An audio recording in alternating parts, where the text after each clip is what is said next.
From the students of Penn State Meteorology, here is your Penn State Campus Weather Service forecast. Good Tuesday evening, Center County. I'm student meteorologist Christopher Tate, joining you on a day with not as much blue sky as we had over the last couple of days. If you stepped outside at all this afternoon, you may have noticed, especially as the hours progressed, that we eventually saw a little bit more of a milky sky. Once again, that's due to the wildfires that are ravaging the West Coast over the past several weeks. The smoke has returned, but as was the case last week, it should stay aloft, so won't be of any impact to us down here at the surface. It will keep surface temperatures, however, just a degree or two below where they could have been in terms of high temperatures especially.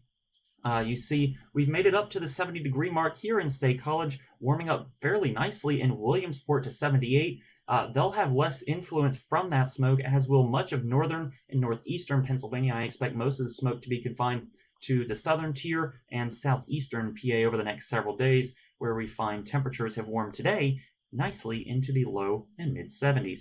Radar and satellite is very quiet here across Pennsylvania, but if I zoom out, you can see that we are sandwiched between two systems, and if you've been following the news at all, you will know that both of these are tropical systems. To the east we go first, where we find Hurricane Tate, a Category 2 storm with winds of 100 miles per hour, and look at this wind field.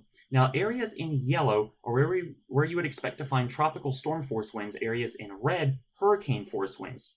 Tate has become a very expansive storm, measuring 700 miles in diameter from north to south in the tropical storm force winds and over 200 miles across for the hurricane force winds. That's much larger than typical wind fields for Atlantic systems, so it's going to be causing a lot of headaches to several Canadian provinces. That's Nova Scotia, that's Prince Edward Island, and New Brunswick, all going to be seeing some pretty nasty side effects from Hurricane Tate over the next several days before it eventually gets into cooler waters in the far North Atlantic and dissipates.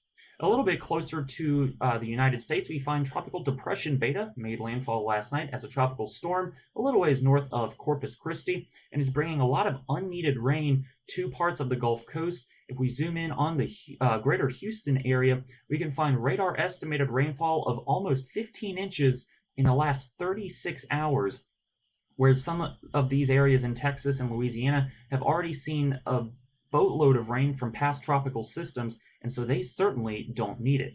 Eventually, Beta will start to pick up some forward speed and turn to the northeast if we see any impacts from post-tropical depression Beta, as it will be by that point.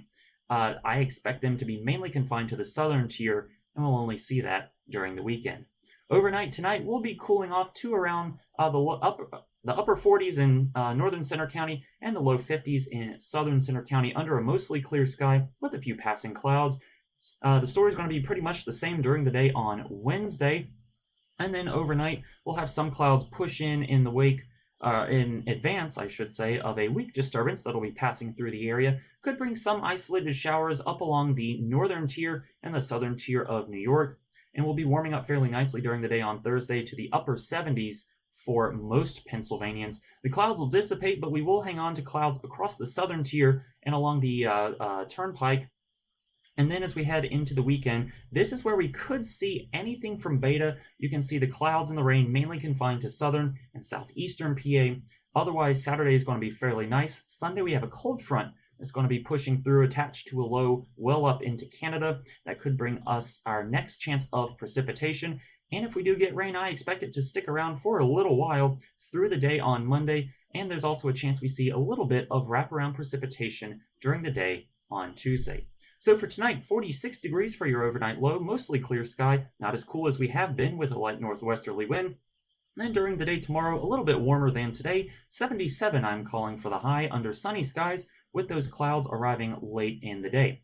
The rest of your 7-day forecast looks like this. We warm up to around the 80-degree mark come Friday, then our temperatures gradually get knocked back once that cold front arrives, and Sunday, Monday, and Tuesday I see as our best chances of precipitation over the next 7 days. From the Penn State Campus Weather Service, I'm student meteorologist Christopher Tate. Have a great day.